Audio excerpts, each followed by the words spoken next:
Hello everybody. कैसे हैं आप लोग? उम्मीद करता हूं कि इस कोरोना संकट से जिस तरह से हम परेशानियों से जूझ रहे हैं उसके बावजूद भी मैं और आप अपने ट्रैक से हटे नहीं होंगे। ठीक है, मैं कुछ दिन के लिए हट गया था, उम्मीद करता हूं कि आप तो बेट्रैक नहीं हुए होंगे। मैं इसलिए हट गया था कि मेरा सेटअप बिखर गया था, मैन पावर नहीं मिल रहा था, सारे जगह पे चीज़ों को समेट करके फिर से स्टैब्लिश कर पाना मेरे लिए थोड़ा सा मुश्किल हो गया था। बट अब मैं ये प्रॉमिस कर सकता हूं और निभाऊंगा भी कि अब वीडियो वन बाय वन आते रहेगा। ठीक है, आप अपने पढ़ाई को जिस तरह से कंटिन्यू रखे हुए थे उसको फिर से एक लय पे ले आइए। चीजें मुश्किल हालत से गुजर रही है, मुझे भी पता है, आपको भी पता है। फिर से बाहर आएंगी, फिर से सुबह होगा, फिर सब ठीक हो जाएगा। और उस वक्त भी आपको एक चीज की बहुत जरूरत रहेगी, जॉब। ठीक है, तो इस ट्रैक पे ही बने रहते हैं और कंटिन्यू करते हैं आगे सारी चीजों को। टाइम एंड डिस्टेंस का पार्ट 8 तक बना करके मैंने रखा था आपके सामने। आज मैं उसी कड़ी को और आगे प्रोसीड करता हूं। ठीक है, एक या दो वीडियो टाइम एंड डिस्टेंस पे और आएगा।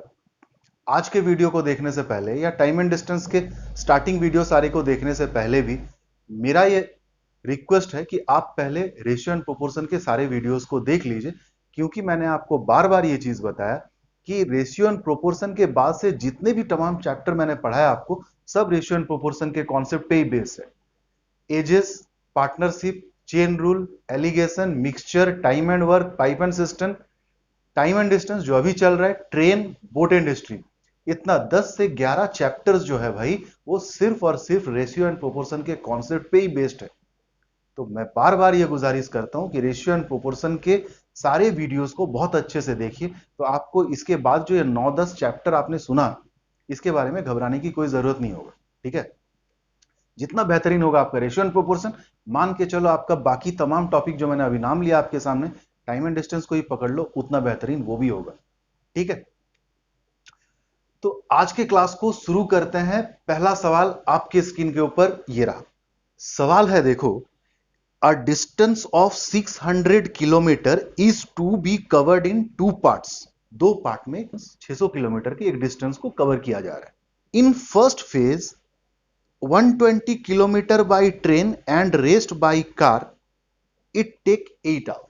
यानी कि एक केस सोचा जा रहा है कि उस 600 किलोमीटर का, जो कि दो हिस्से में वो ट्रेवल कर रहा है, कुछ हिस्सा ट्रेन में और कुछ हिस्सा कार में। ये बात पहले ही बोल रखा है कि 600 kilometre is to be travel in two parts. तो एक फेज पकड़ करके वो बोल रहा है कि अगर 120 किलोमीटर ट्रेन से चला जाए और बाकी कार से चला जाए तो टाइम कितना लगता है मेरे भाई? 8 घंटा।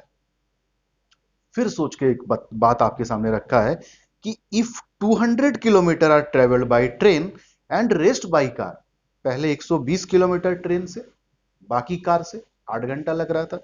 अब आपके सामने एक सुझाव और है कि 200 किलोमीटर अब अगर ट्रेन से चलने लगे और बाकी कार से चलने लगे, तो पहले जो 8 घंटा लग रहा था अब उससे 20 मिनट ज्यादा लगने लगेगा। क्लियर हो रही है बात? आपसे पूछ रहा है find the average speed of the train. Train का एवरेज स्पीड क्या है? तो डेटा मैं आपके सामने रख रहा हूं। 600 किलोमीटर का कुछ पार्ट वो किससे चल रहा है भाई? ट्रेन से चल रहा है। और कुछ पार्ट वो किससे चल रहा है? कार से चल रहा है, राइट?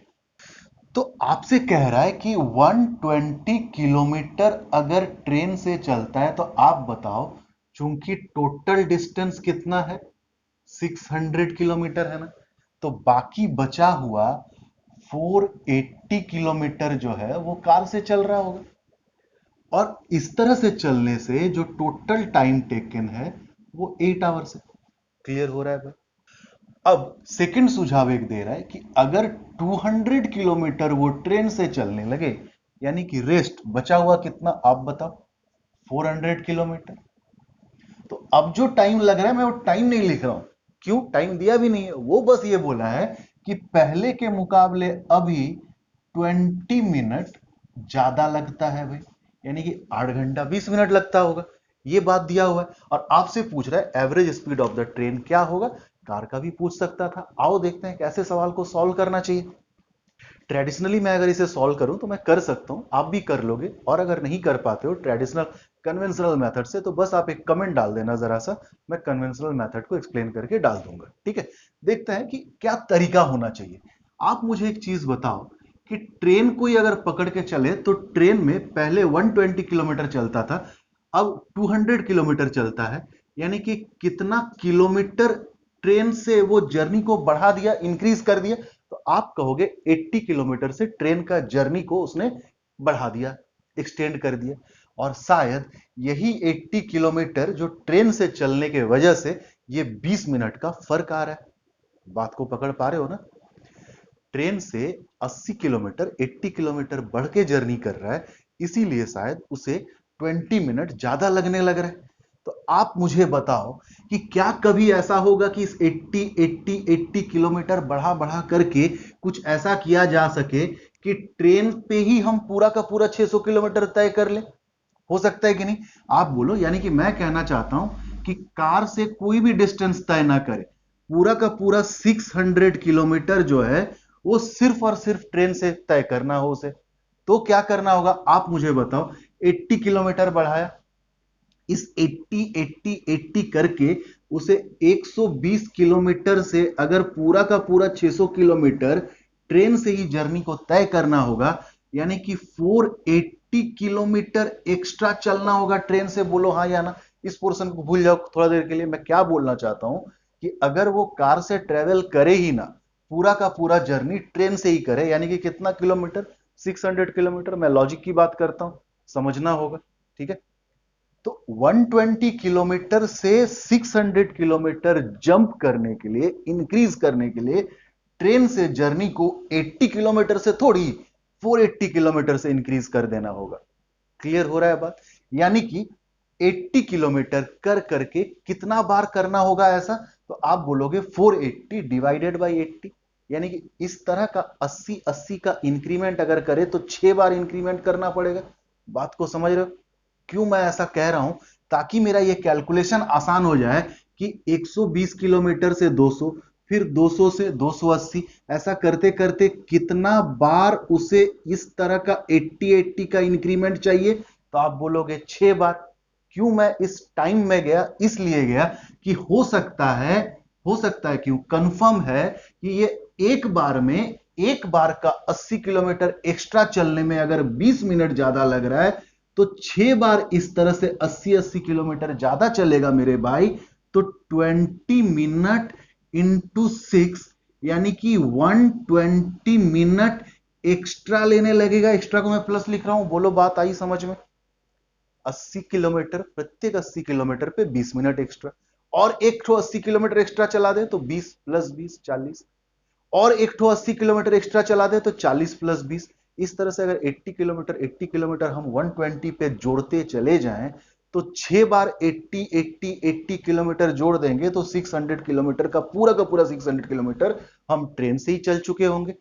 यानी कि 6 बार 20-20 मिनट करके 120 मिनट एक्स्ट्रा लगने लगेगा। 120 मिनट का क्या मतलब होता है मेरे भाई?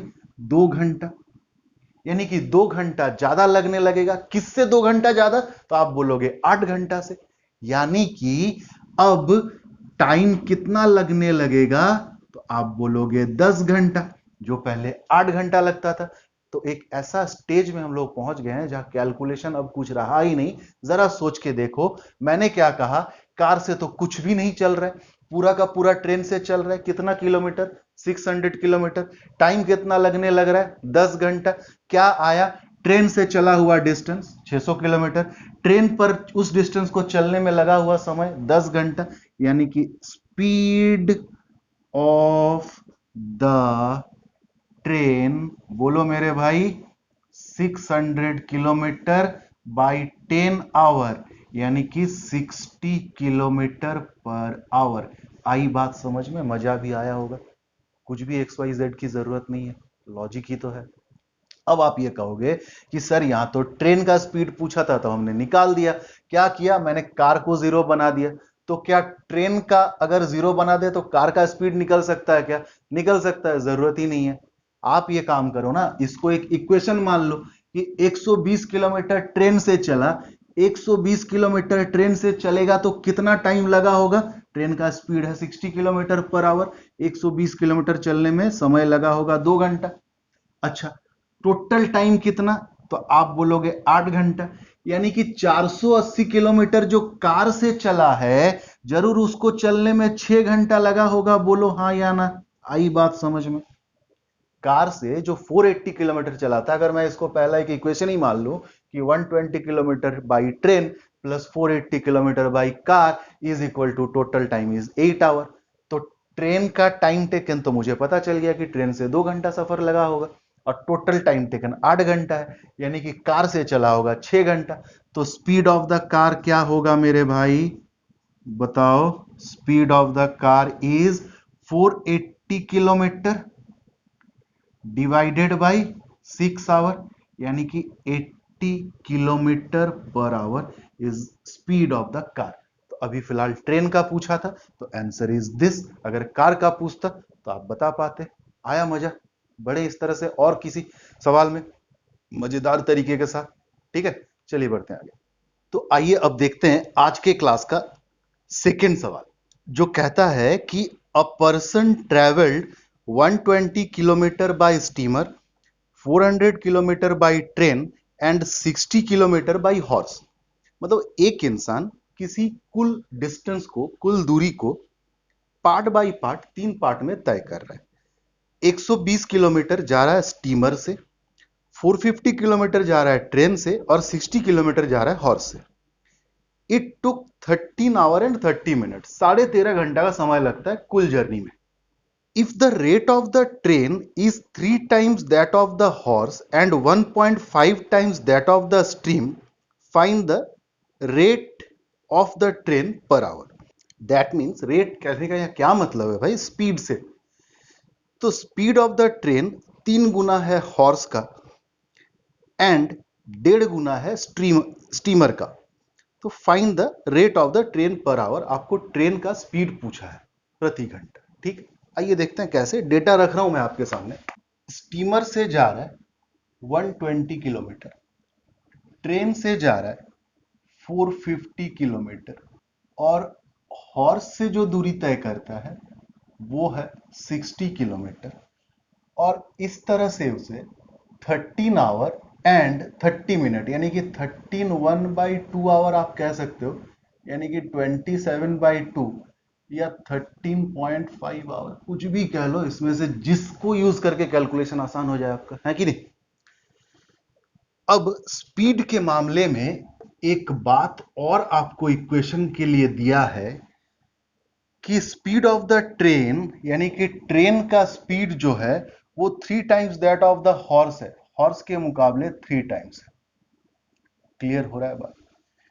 And 1.5 times that of the steamer, train का स्पीड स्टीमर के मुकाबले 1.5 टाइम्स है।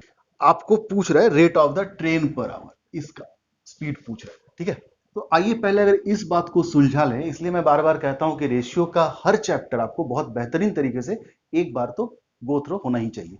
क्यों, आप देखो यहाँ पे बहुत सारा काम है। जैसे इस रेशियो को मर्ज करना है, और ट्रेन हमें यहाँ चाहिए ताकि डायगोनल एलिमेंट जो है सेम हो। तो ट्रेन इज टू हॉर्स ना लिख करके अगर मैं इसे हॉर्स इज टू ट्रेन कर दूं, तो ये क्या हो जाएगा मेरे भाई, 1:3 हो जाएगा। क्लियर हो रहा है बात। अब ऑर्डर चेंज कर दिया बस।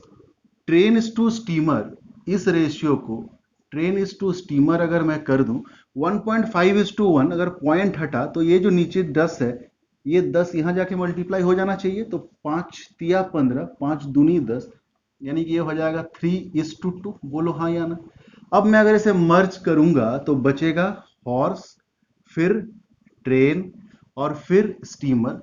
रेशियो को मर्ज करना देखो इस केस में क्यों आसान है, ये भी मैंने बात करी है रेशियो एंड प्रोपोर्शन के चैप्टर में। क्योंकि डायगोनल एलिमेंट जिसका नाम सेम है, T, T stands for train, उसका वैल्यू भी सेम है 3, यानी कि 1:3:2। बोलो हाँ या ना। यानी कि हॉर्स का स्पीड अगर 10 किलोमीटर पर आवर, तो ट्रेन का 30 किलोमीटर पर आवर, और स्टीमर का 20 किलोमीटर पर आवर। इतना ही बात वो डायरेक्टली दे सकता था, मगर इस तरह से एक पेचीदा सा स्टेटमेंट बना के दिया है। ठीक है, उभर गए इस फेज से हम लोग, आते हैं वापस। यानी कि हॉर्स का स्पीड अगर हम इसे माने तो 1 किलोमीटर पर आवर कुछ देर के लिए मान सकते, या 1 यूनिट, यूनिट में है। ट्रेन का 3 किलोमीटर पर आवर, और आपका स्टीमर का 2 किलोमीटर पर आवर। हाँ मुझे पता है, आपको भी पता है कि ये ओरिजिनल डेटा नहीं है, ये यूनिट में है, रिड्यूस करके रेशियो निकाला गया है। ये 20, 30, 10 भी हो सकता है, 4, 6, 2 भी हो सकता है, 200, 300, 100 भी हो सकता है। क्लियर हो रहा है बात? अब आइए, अगर मैं उस कंफ्यूजन को दूर करना चाहूं तो एक एक्स एज्यूम कर लूंगा, और क्या करूंगा ज्यादा से ज्यादा, चलो ठीक है, 2x, 3x, x kilometre per our. अब आप एक छोटा सा चीज देखो कि ये तो एक बेसिक टाइम एंड डिस्टेंस का सवाल बन गया ना। फिर 3 मोड ऑफ ट्रांसपोर्टेशन है, तीनों का बारी बारी से डिस्टेंस और स्पीड दिया हुआ है, और टोटल टाइम टेकन दिया हुआ है।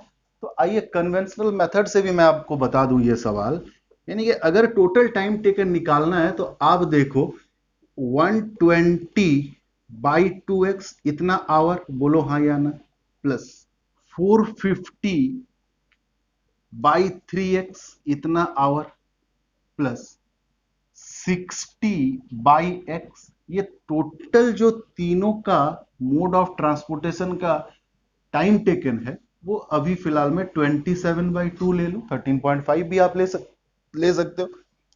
तो मैं क्या करता हूं भाई, 1/x को कॉमन कर लेता हूं, तो यहां से बचा क्या, 60, बोलो हाँ या ना, प्लस यहां से बचा क्या, 150, और यहां से बचा क्या, 60, एंड दिस इज योर 27/2। आइए इसको इस लाइन पे लिखें, अगर 60 और 60, 120 और 150 जोड़ दें अगर, तो हो जाएगा 270, और यहां पे क्या है, एक x है, दिस इज योर 27/2। ये 27 इसको काटेगा 10 टाइम्स में, यानी कि x का वैल्यू क्या हो जाएगा भाई, 20। और अगर x का वैल्यू 20 आ गया तो बचा क्या इस सवाल में, आपको क्या पूछा है, ट्रेन का स्पीड, दैट मीन्स 3x, यहीं पे लिखें अगर, यानी कि 60 किलोमीटर पर आवर, यही आंसर है, बोलो हाँ या ना। आंसर मिल गया।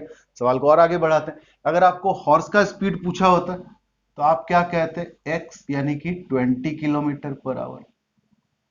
अगर आपसे स्टीमर का पूछा होता तो दैट इज 2x यानी कि 40 किलोमीटर पर आवर। छोटा लिखना मजबूरी है, जगह नहीं है भाई यहाँ पे, ठीक है, आई होप विजिबल है आपको।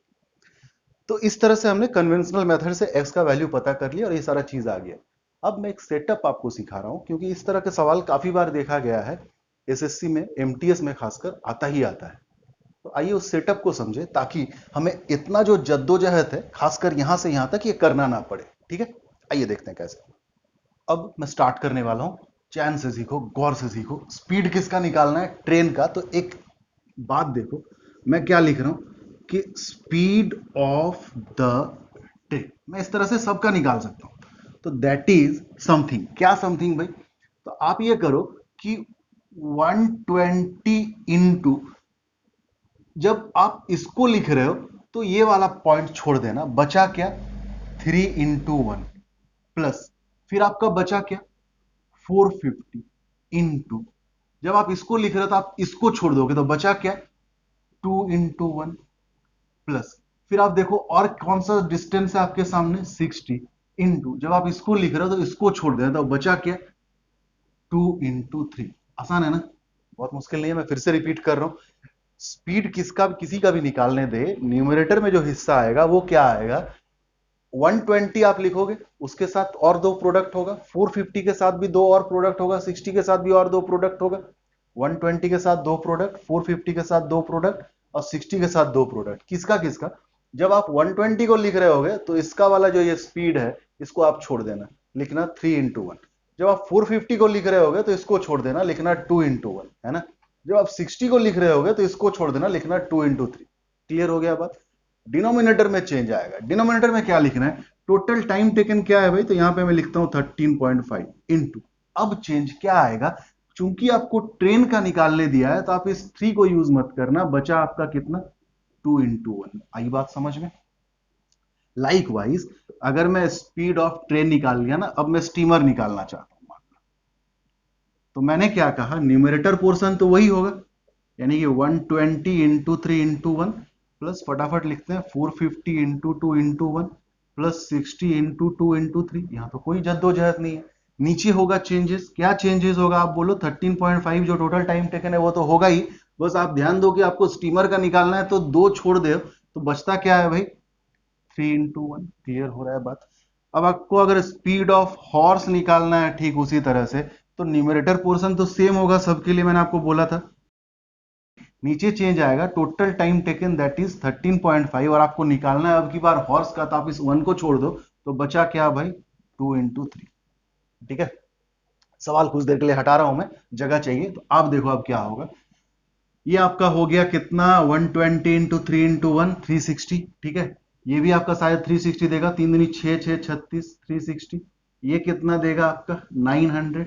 यानी कि कुल जोड़ दें तो 720 और 900 यानी कि 1620। 9 7 16, 1620 किलोमीटर डिवाइडेड बाई 13.5 इंटू 2 यानी कि 27 आवर। स्पीड क्या निकल करके आएगा बाद में कैलकुलेट करेंगे, रखे रहते हैं कुछ देर तक अभी। क्यों? कुछ यहाँ पे कॉमन चीज है, यानी कि यहां भी कैलकुलेट करेंगे तो ऊपर कितना आएगा मेरे भाई? 1620 डिवाइडेड बाई 13.5 इंटू 3 यानी कि 13.5। 13.5 होके मिलके बन गया 27.5 इंटू 13.5 यानी कि 40.5।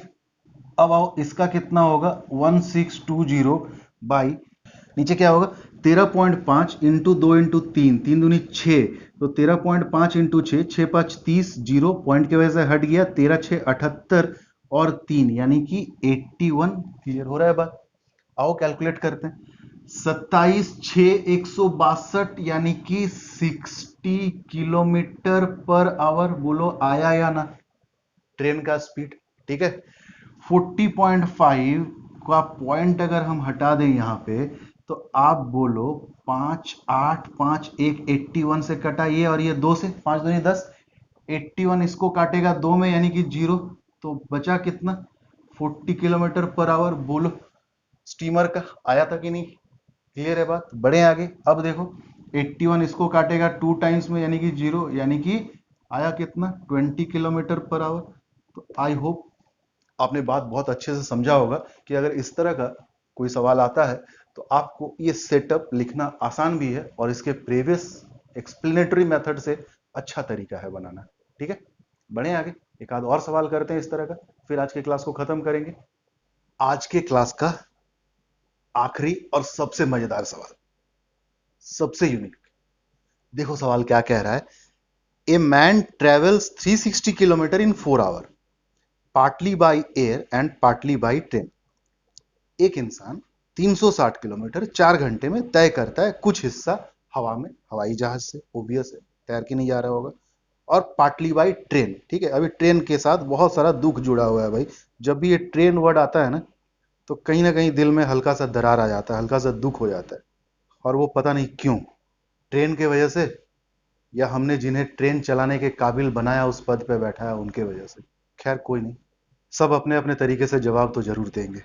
If he had traveled all the way by air, he would have saved 4/5 of the time he was in train and would have arrived at his destination 2 hour early. बहुत सारा बात बोल दिया इसमें, बहुत टिपिकल सा एक बात छुपा करके आपके सामने रखा, बहुत तेज बन के आपको उसको बात को पकड़ना होगा, वरना मिस्टेक होगा ही होगा। उसने कहा है कि अगर वो पूरा का पूरा रास्ता पाटली ना चल करके सिर्फ हवाई जहाज से चला होता, यानी कि मजदूर नहीं होता। ये सार्किस्टिज्म आता है दोस्त, क्या करें, कितना रोके। आप ये सोच रहे हो सर पढ़ाते पढ़ाते अभी ट्रैक और बे ट्रैक का बात कर रहे थे, और मैं खुद ही ट्रैक से बाहर जा रहा हूं। ये सार्किस्टिज्म आएगा, बर्दाश्त कर लेना। कहता है कि सारा का सारा दूरी अगर वो एयर से ट्रेवल करे तो ही वुड हैव सेव्ड, वो अपना 4/5 ऑफ द टाइम बचा लेता। किस जर्नी के टाइम का? तो ट्रेन में जितना देर वो बैठा हुआ था। सेंटेंस को आप पढ़ो ठीक से। उसने लिखा है कि 4/5 of the time he was in train. Air में अगर पूरा डिस्टेंस चले तो वो समय कुछ बचा रहा है, वो समय 4/5 ऑफ द कुछ टाइम है। किस टाइम का? ट्रेन में बैठ के जितना देर वो गुजारा था। ट्रेन का टाइम जो जर्नी का है उसका 4/5 बचा लिया था उसने। क्लियर हो रहा है बात अब? और इस तरह से वो अपना 2 घंटा बचा लेता है। टोटल जर्नी 4 घंटे में तय किया हुआ था पहले, 2 घंटा बचा लेता है, यानी कि 2 घंटा लगता भी है। Find the distance he travel by train. Train से कितना डिस्टेंस आउट ऑफ 360 किलोमीटर, जो पहले ही बताया उसने, ट्रेन से कितना डिस्टेंस उसने ट्रेवल किया है। क्लियर हो रहा है बात? आइए बढ़ते हैं आगे। टोटल जर्नी कितने का भाई? तो आप बोलोगे 360 किलोमीटर का। समय कितना लेता है? 4 आवर। कुछ पार्ट जाता है वो एयर में और कुछ पार्ट जाता है बाई ट्रेन। बोलो हाँ या ना। ये जो पूरा का पूरा जा रहा है एयर से कुछ देर और ट्रेन से कुछ देर। मगर आपसे क्या पूछ रहे कि अगर ये पूरा जर्नी, ये कंप्लीट जर्नी जो है एयर से ही ट्रेवल किया होता तो ट्रेन में जो गुजारा था समय उसका 4/5 टाइम बचा लेता। बोलो हाँ या ना। तो मैं यहां पे मान के चलता हूं कि ट्रेन में उसने 5 यूनिट टाइम गुजारा। तो अब आप बताओ, पूरा ये डिस्टेंस एयर से ही चलता अगर, तो 5 का 4/5 यानी कि 4 यूनिट टाइम वो सेव कर लेता। और आपने अभी अभी सवाल में पढ़ा, देखो वो एक्चुअली कितना टाइम सेव कर रहा है भाई? 2 घंटा, है ना। यानी कि 4 यूनिट अगर 2 घंटा है तो 1 यूनिट कितना है? 2/4, यानी कि 1/2 आवर। अब आप मुझे एक बात बताओ कि आपने क्या देखा, ट्रेन में 5 यूनिट टाइम गुजारा है। तो अगर मैं यहां पे निकालना चाहूं कि कितना टाइम गुजारा है, तो मुझे 1 यूनिट से क्या मतलब है? मुझे तो 5 यूनिट से मतलब होना चाहिए। यानी कि अगर 1 यूनिट हाफ आवर, तो 5 यूनिट हाफ इंटू 5 आवर। बड़े ही खूबसूरती के सामने आपके सामने मैं रखने की कोशिश कर रहा हूं, और इतना ही खूबसूरती से आप ग्रास्प करो तो बल्ले ही बल्ले है। यानी कि कितना? तो आप बोलोगे 2.5 आवर। यही वो टाइम है मेरे भाई जो ट्रेन से उसने सफर किया था। यानी कि ट्रेन से 2.5 आवर तक का जर्नी किया था, क्योंकि 5 यूनिट मैंने मान के चला था कि ट्रेन का टाइम टेकन है, और 5 यूनिट 2.5 आवर है। और एयर और ट्रेन में कुल मिला के 4 घंटा का सफर है। तो ट्रेन में अगर 2.5 घंटा का सफर तय किया होगा, तो एयर में 1.5 आवर का सफर तय किया होगा। बोलो हाँ या ना। अब फिर से वापस आते हैं नीचे। आप मुझे बताओ कि आपने ये देखा कि अगर पूरा जर्नी, ये पूरा जर्नी वो एयर से ट्रेवल करे तो समय कितना लगता है? तो आप बोलोगे 2 आवर। मैं फिर से रिपीट कर रहा हूं, 4 घंटा लेता था और 2 घंटा बचा लेता था। जो 2 घंटा बचा लेता था उसका तो मैंने यहां पे यूज किया, क्योंकि यहां पे सेविंग का बात है। और बचा हुआ जो 2 घंटा लेता था, यहां पे फैक्टर क्या है? 4। 4 में से 2 बचा तो लगा भी 2। ये कंफ्यूजन का मैटर है, इसलिए इसके बाद भी मैं एक सवाल रखूंगा जिसको आप खुद से ट्राई करना, उसको मैं इस तरह से नहीं होने दिया हूं, ठीक है। अब जो लगा समय है पूरा, जब जब जर्नी वो एयर से ट्रेवल करता है, वो लगा हुआ समय कितना है? तो आप बोलोगे 2 घंटा। यानी कि 2 घंटा में वो 360 किलोमीटर चलता था। चलता था कि नहीं? जर्नी तो पूरा ही करता था, यानी कि 360 किलोमीटर पूरा ही ट्रेवल करता था। यानी कि एयर के पास वो स्पीड है, एयर ट्रेवल में वो स्पीड है कि 2 घंटा में 360 किलोमीटर वो चल पाए। मगर 2 घंटा चलने के लिए मिला है क्या? आपने अभी अभी देखा एयर में कितना देर चला है मेरे भाई? सिर्फ 1.5 घंटा। यानी कि एयर से कितना दूरी तक वो गया होगा? 2 घंटा पूरा चलता तो 360, मगर ऐसा हुआ तो नहीं है ना। हुआ क्या है? 1.5 घंटा ही एयर से चला है। तो 1.5 घंटा में कितना डिस्टेंस जाएगा? तो आप बोलोगे 360 बाई 2 इंटू 1.5। 2 इसको काटेगा 18 में, 5 18 90, है ना। यानी कि 90 किलोमीटर ही वो एयर से ट्रेवल किया होगा। क्वेश्चन में जरा रिपीट जाओ। एयर से कितना डिस्टेंस चला है ये नहीं पूछा है आपसे, क्या पूछा है? ट्रेन से कितना डिस्टेंस चला है। तो आप खुद मुझे बताओ कि ट्रेन से कितना डिस्टेंस चला होगा। टोटल डिस्टेंस ही है 360 किलोमीटर का, है ना। और एयर से चला है 90 किलोमीटर। घटा देंगे तो किसका डिस्टेंस निकल जाएगा? ट्रेन का। कितना? 270 किलोमीटर। तो आई होप इस तरह से आप इस सवाल के सॉल्यूशन का ये जो तरीका है इसको सीख भी गए होंगे। और इसके बाद मैं आज के क्लास के जो तीनों सवाल है सबका एक एक सवाल रख देता हूं, आप उसको प्रैक्टिस करो। बनता है बहुत अच्छा, नहीं बनता है कमेंट में डालो, मैं उसका सॉल्यूशन डालूंगा, ठीक है। और मन को बहकने मत दो मेरे भाई, सब कुछ ठीक होगा, ठीक है। आपने शायद गूगल किया होगा, यूट्यूब पे, न्यूज़पेपर पे और बाकी कहे हुए बातों पे मत जाना, हर एक बात का वेरिफिकेशन गूगल से करना। गूगल पे जा करके देखो, आज से ठीक 100 साल पहले भी ये हुआ था। ठीक है, जब तक नहीं आया था तो हमें पता था कि हमें तो दुनिया उतनी खूबसूरत लगती थी, तो ये दुनिया उतनी खूबसूरत है और उतनी खूबसूरत फिर बन जाएगी। ठीक है, हाँ बस यही होगा कि कुछ हमारे भाई, कुछ हमारे जानने वाले बेरोजगार हो जाएंगे, कुछ शायद सह नहीं पाएंगे, इस दुनिया को छोड़ भी चुके होंगे। तो जहां तक हो सके उनके साथ रहना है, उनको साथ देना है। ठीक है, हम अगर 3 टाइम खाते थे तो आज से 1 टाइम खाएंगे ना, बाकी 2 टाइम से किसी और का पेट चलाएंगे। कर तो सकते ही है ना, है ना। कहने की बातें नहीं है, अपने चारों तरफ एक बार नजर घुमा। एक गाना है, दुनिया में कितना गम है, मेरा गम कितना कम है, औरों का गम देखा तो मैं अपना गम भूल गया। तो चलो ना यार, अगर आप ये जानते हो, ये मानते हो कि हम कुछ भी अगर, है ना, कुछ भी अगर बचाते हैं तो किस लिए बचाते हैं? आने वाले फ्यूचर के गलत समय के लिए। तो समझ लो मेरे भाई, वो फ्यूचर का गलत समय अभी है ना। तो अगर आप इसके लिए बचाए थे तो उससे खुद को बचाओ, सामने वाले को बचाओ, और इस दुआ के साथ इस दुनिया को आगे बढ़ाने का एक प्रण रखो। सब ठीक होगा, होना ही पड़ेगा। All the best.